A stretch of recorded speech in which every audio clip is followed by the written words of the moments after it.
자, 형님들 리플 소송이 정말 마무리 국면으로 접어들고 있습니다. 우리 시간으로 내일 저녁이 분수령이 될 것 같은 느낌이 드는데 자, 지금 시장에 돌고 있는 내용들을 정리하면 이렇습니다. 먼저 팩트를 하나 짚어보자면 지금 리플이 저점 기준으로 50%가 넘게 상승을 했는데 이유를 뭐 어디에서도 찾을 수가 없는 상황이죠. 선물 미결제 약정도 갑자기 말도 안 되게 증가를 했고 거래량도 평소에 뭐 4, 5배가 나오고 있는 상황입니다. 제가 장난으로 이전 영상에서 뭐 리플 지금 사춘기라서 질풍노도의 시기라서 그러는 거다. 이유를 찾으려고 하지 마셔라. 그냥 이거 받아들이셔야 된다. 이렇게 말씀을 드렸는데 7월 13일인가 그랬죠. 그 리플 CEO 우리 갈링하우스 형님이 트위터에다가 아날리사 토레스 판사가 XRP가 증권이 아니라고 부분적으로 판결한 지 1주년이 됐다. 이런 트윗을 올리면서 기대감이 조금씩 커졌던 것 같은데 지금 보시는 건 요거는 그 워싱턴 SEC 본부에서 내일 열리는 비공개 회의 일정입니다. 사실 작년부터 SEC가 무슨 비공개를 회의를 한다고만 하면 리플이랑 뭐 드디어 합의하고 끝내나 이런 기대감이 계속 있었죠. 그런데 요번은 좀 다릅니다. 비공개 회의 주제를 보면 무슨 말인지 딱 이해가 가실 텐데 해석하자면 이렇습니다. 증권법 위반 관련 금지명령 절차 종결에 관한 사항, 그리고 사법사건 피고와 합의 통한 절차 종결 이슈, 이런 비공개 회의가 통상적으로 열리는 SEC 내부 회의는 맞는데 주요 안건 요거를 딱 듣는 순간 이거 뭐 그냥 대놓고 리플 관련 회의다 라고 말하는 것 같은 느낌이 들지 않으세요? 회의 주제를 보면 리플 사건과 관련된 중요한 진전이 있을 것 같습니다. 여기다가 이제 브렛 힐이라 하는 사람이 X에다가 자기 소식통에 따르면 이 회의가 리플 소송과 관련된 게 확실하다 이렇게 말하고 있는데 과연 진짜 어떤 결과가 나와줄지 정말 궁금해지고 있는 상황입니다. 개인적으로 판결 이전에 합의가 될 가능성은 좀 낮다고 보고 있긴 합니다. 그런데 저도 리플을 좀 많이 갖고 있는 입장으로 솔직하게 이게 좀 기대는 되거든요. 자, 그리고 결국 우리가 리플에 대해서 이렇게 관심을 보이고 궁금해하는 이유는 딱 하나죠. 바로 이겁니다. 이거 돈. 내 자산을 불리기 위한 수단으로 우리 리플을 선택을 한 건데 오늘 기술적인 부분 제가 정확히 짚어드리면서 목표가 정확하게 말씀드리겠습니다. 그런데 형님들 그 세상에 공짜는 없습니다. 구독 이거 한 번씩만 부탁드리고요. 오늘 영상 어차피 좋을 거니까 좋아요도 꼭 좀 부탁드리겠습니다.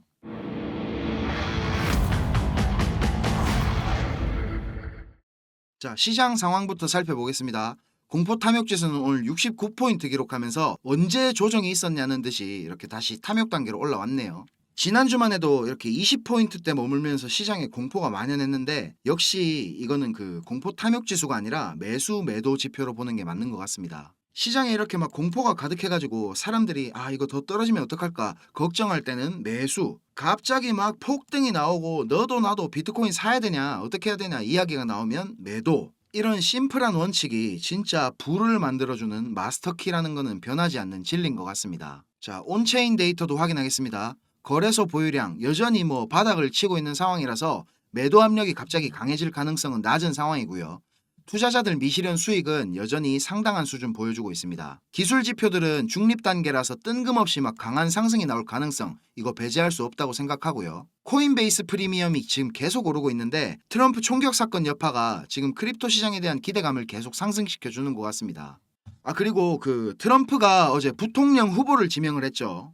제임스 데이빗 벤스락 하는 사람인데 형님들 이 사람 그 몇 살 같아 보이세요?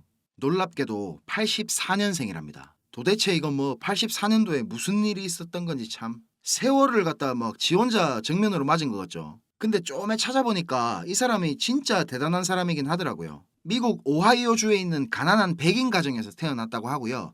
세 번째 양아버지의 가정폭력 때문에 거의 뭐 할머니 손에 키워졌답니다. 근데 진짜 미국은 다르죠. 양아버지가 세 번째나 있고. 고등학교를 졸업하고 나서는 돈이 없어서 그 해병대에 입대를 했는데 군대에 있을 때 막 이라크전도 참전하고 한 5년 정도 사병으로 복무를 했었다고 합니다. 전역을 하고 나서는 2년 만에 그 오하이오 주립대를 월반에서 졸업을 했고 그 뒤에 또 예일대 법대를 졸업해가지고 변호사로 일을 했답니다. 변호사 생활 중에 벤처캐피탈 회사를 하나 차려가지고 자수성가를 한 케이스고 그 기간 동안 실리콘밸리에서도 꽤 인맥을 쌓았다고 합니다. 힐빌리의 노래락하는 자서전이 엄청나게 인기를 끌어서 베스트셀러 작가로 이름을 알렸다고 하는데 그리고 이 책이 영화로도 제작이 돼서 미국 내에서 인지도가 급상승을 했답니다. 그렇게 2022년도에 상원 의원이 돼가지고 지금 이렇게 트럼프의 런닝메이트로 지명이 된 겁니다. 러스트벨트 흑수저 출신인데 자수성가한 백인, 딱 보면 트럼프 캠프에서 필요한 스펙이죠. 그리고 많은 크립토 거물들이 벤스의 부통령 지명에 대해서 지지를 보내고 있는데, 대표적으로 일론 머스크도 트위터에다가 막 참 잘했어요 이렇게 날렸고, 공개적으로 케네디 후보를 지지했던 그 에이다의 아버지죠, 찰스 호스킨슨도 이례적으로 이번 벤스의 지명에 대해서 트럼프의 선택을 존중한다 이렇게 말을 했습니다. 이렇게 말하는데 또 이유가 있는데,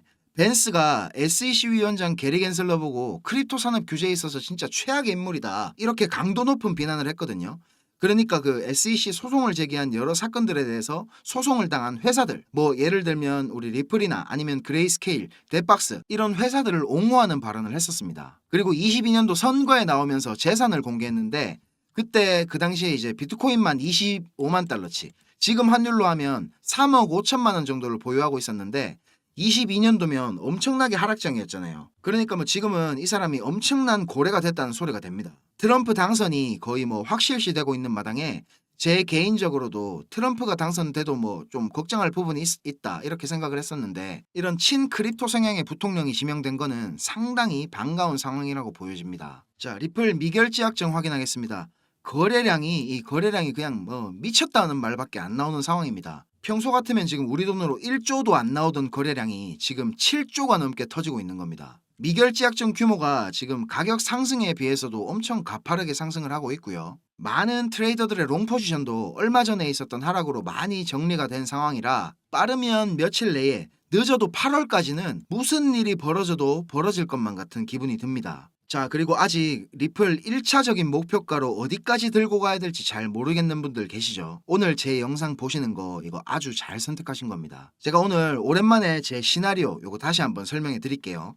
자, 비트스탬프 리플 주봉 차트입니다. 리플 차트는 계속 이렇게 수렴의 연속이죠. 보시면 2013년도부터 2017년도까지 이렇게 4년 동안 수렴을 한 뒤에 0.05달러부터 3달러까지 6만 %가 넘는 상승을 보여줬습니다.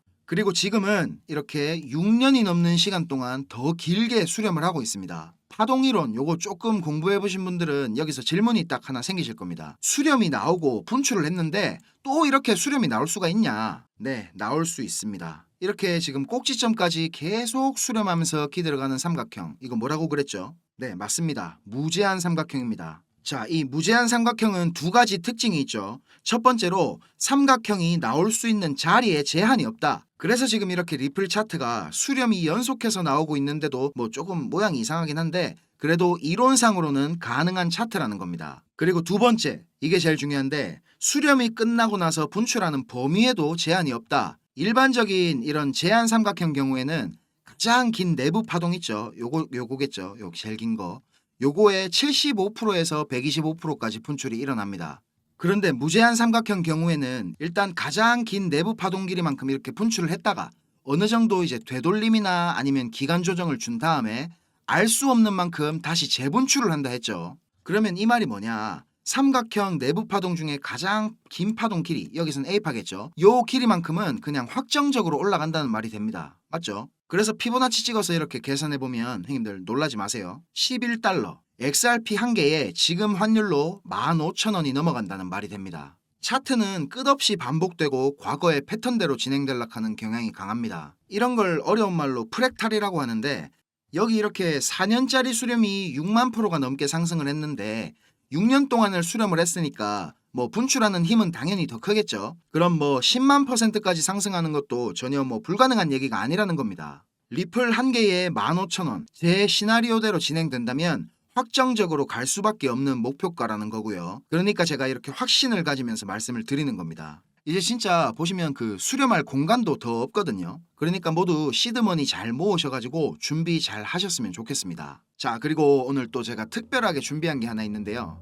우리 형님들이 제가 이런 얘기 해드리면 너무 좋아하시길래 또 한번 제가 갖고 와봤습니다. 유튜브에서는 아무도 안 해주는 우리 크립토 시장의 뒷이야기를 좀 해보려고 합니다. 지금 우리 크립토 시장에서 제일 큰 화두는 역시 비트코인 현물 ETF라는 것에 동의하지 않는 사람은 아무도 없을 겁니다. 그렇죠?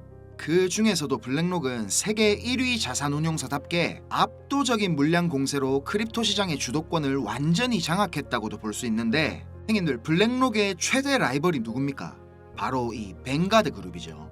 블랙록이랑 뱅가드 사이에도 재밌는 일화들이 좀 많은데 이걸 전부 다 말씀드리려면 뭐 록펠러 가문이나 로스차일드 가문 얘기까지 다 거슬러 올라가야 돼서 거의 뭐 이거 월스트리트의 역사를 다 끄집어내야 되거든요. 그래서 오늘은 중요한 게 이게 아니니까 자세한 설명은 요거는 좀 아껴두기로 하고요. 블랙록 CEO 레리 핑크가 원래 비트코인 욕을 엄청 했던 건 아시죠? 비트코인을 갖다 뭐 돈 세탁을 위한 수요가 만들어낸 사기라고 말을 할 정도로 부정적이었는데 시대가 바뀌고 레리 핑크 본인도 코인으로 돈 맛을 보니까 빠르게 태세 전환을 한 겁니다. 블랙록이 비트코인 현물 ETF를 딱 출시하고 나서 시장에 우스갯소리로 좀 들리는 소문이 하나 있었거든요. 이 라이벌인 뱅가드에서 비트코인을 막 투기 수단이라 하고 절대 현물 ETF 출시가 없다 이렇게 얘기를 하니까 레리 핑크가 이거 그러면 내가 한번 만들어서 성공시켜봐? 이런 오기가 생겼기 때문에 비트코인 현물 ETF를 출시한 거라는 소문이 있었습니다. 근데 뭐 아무리 그래도 명색이 금융인인데 이렇게까지 감정적인 선택을 하진 않았을 거라고 추측은 되는데 레리 핑크 회장이 뭐 여의도에 있어서 제가 가서 물어볼 수도 없는 거니까 이게 사실인지 아닌지는 저도 잘 모르겠고요. 지금 블랙록의 비트코인 현물 ETF 상품 요 IBIT 있죠. 이거는 지금 보시고 계신 빡빡이 3명이서 다 해먹고 있습니다. 블랙록 CEO 레리 핑크, 코인베이스의 브라이언 암스트롱, 그리고 서클의 제레미 알레어, 이 삼각편대가 크립토 시장을 지금 좌지우지하고 있다고 봐도 무방합니다. 여기에도 이제 또 재밌는 스토리가 하나 있거든요. 빡빡이 3명이 다 뭐 같은 헤어샵을 댕긴다, 새 놈이 다 게이라서 익하는 거다, 이상한 소문들도 좀 있는 걸로 아는데 언제부터 서로 연결돼 있는지는 전 잘 모르겠고요. 팩트만 딱 놓고 보면 이런 관계입니다. 블랙록이 서클에다가 초기 투자를 해가지고 키워준 건 사실이고 USDC는 이제 스테이블 코인이니까 당연히 이런 준비금이 있겠죠. 이 준비금을 갖다가 이제 블랙록에서 관리를 해주고 있다는 거, 그리고 블랙록의 비트코인을 코인베이스에서 커스터디를 해주고 있죠. 서클과 코인베이스는 또 지분 관계로 엮여 있습니다. 코인베이스에서는 옵티미즘한테 개런티를 주면서까지 이 베이스라는 레이어 2를 런칭을 해서 USDC에 대한 전폭적인 지원을 하고 있는 상태입니다. 자, 그런데 이런 빡빡이 삼형제의 독주가 제일 꼴배기 싫은 사람은 누굴까요? 형님들 그레이스케일 많이 들어보셨죠? DCG 그룹이라고 이 디지털 커런시 그룹이라 하는 게 있는데 여기에 이제 자회사로 딸려 있는 게 크립토에 대한 투자를 전담하는 그레이스케일, 그리고 여론을 형성시키는 크립토 전문 매체 코인데스크, 그리고 기관들을 대상으로 하는 전문 거래 플랫폼인 요 제네시스 트레이딩까지 이 모든 걸 구상을 하고 만들어낸 이 베리 실버트가 제일 기분이 나쁜 상황이겠죠. 사실 요 SEC가 비트코인 현물 ETF를 승인할 수밖에 없었던 배경에는 이 그레이스케일과의 소송 판결의 영향이 가장 컸다는 평가가 좀 많은데요. 그런데 이런 시점에 이유도 제대로 안 밝히고 베리 실버트가 DCG 회장직에서 그리고 그레이스케일 CEO 자리에서 지금은 내려온 상태입니다. 안 그래도 베리 실버트는 제네시스 트레이딩 문제로 요 잼미니의 윙클보스 형제한테 사기 혐의로 고소를 당했거든요. 그래가지고 머리가 좀 아픈 상황이었는데 자기가 차려놓은 이 ETF라는 밥상에 블랙록이 딱 숟가락을 얹어갖고 마구 퍼먹고 있으니까 심기가 상당히 불편하겠죠. 자, 그런데 여기서 한 가지 이상한 점이 있습니다. 그레이스케일이 비트코인 현물 ETF 상품 GBTC의 수수료를 말도 안 되게 받고 있죠. 블랙록이나 피델리티 같은 이런 전통적인 월가의 고래들도 지금 수수료를 0.25%로 책정을 했는데 무슨 배짱으로 지금 그레이스케일은 1.5%로 6배의 수수료를 걸어놓고 장사를 하는 걸까요? 비싼 수수료 때문에 사람들이 다른 상품으로 이동할 거라는 걸 예상을 전혀 못했을까요? 자, 뒤에 보이는 차트가 그 ETF 출시 초기부터 그레이스케일 GBTC가 얼마나 유출이 됐는지를 볼 수 있는 차트인데 지금은 뭐 좀 소강 상태긴 한데 여태까지 유출된 금액만 우리 돈으로 무려 250조가 넘습니다. 그러면 이 돈 지금 다 어디 있을까요? 제가 뭐 아무리 뒤져봐도 그레이스케일이나 모회사 DCG에서도 뭐 돈을 썼다는 게 확인이 안 되고 있는 상황입니다. 그래서 제가 예전부터 블랙록이 지금 RWA에 정신 팔려가지고 폭주를 하고 있는 마당에 아무리 생각해도 자기들이 크립토 명가라고 자부심이 넘치는 이 그레이스케일이 지금 뭐 이상하리만큼 너무 조용하다, 베리 실버트가 왜 사임을 했는지 납득이 되지 않는다, 제가 말씀을 드린 건데, 자, 제가 계속 파다 보니까 드디어 실마리를 하나 찾았습니다.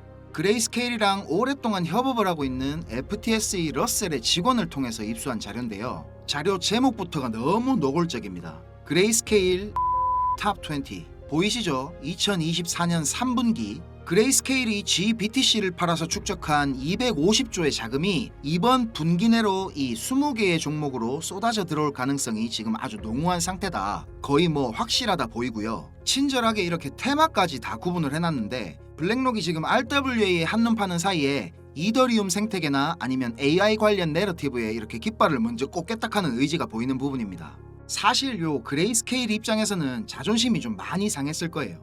자기네들이 생각하기에는 태생부터 우리는 크립토 성골인데 블랙록이 돈으로 밀어붙이고 들어오니까 어쩔 수가 없었던 건데 이렇게 지금 전략적으로 움직이는 판단을 한 거는 아주 칭찬을 해주고 싶은 부분이고요. 자, 제가 왜 이걸 여기서 다 안 보여드리고 이렇게 모자이크를 했냐? 형님들 잘 아시죠? 지난번에 제가 이더리움 문건 공개했을 때 우리 다 경험해 봤잖아요. 제가 영상에서 전부 다 공개하니까 어땠습니까 그때? 그걸 막 돈 받고 팔아쳐먹는 놈도 있고 막 난리도 아니었죠. 자, 그래서 이번에는 방법을 좀 다르게 해보려고 합니다. 010-5528-2156 010-5528-2156 제 번호로 그레이스케일 이렇게 문자 남겨주시면 제가 확인하고 한 분도 빠짐없이 보내드리도록 하겠습니다. 제가 나름대로 최소한의 필터링 한다 생각하시고 좀 양해해 주시면 감사하겠습니다. 자, 오늘 제가 준비한 영상은 여기까지고요. 저는 다음 영상에서 더 재밌고 더 돈 되는 정보들로 찾아뵙겠습니다. 감사합니다.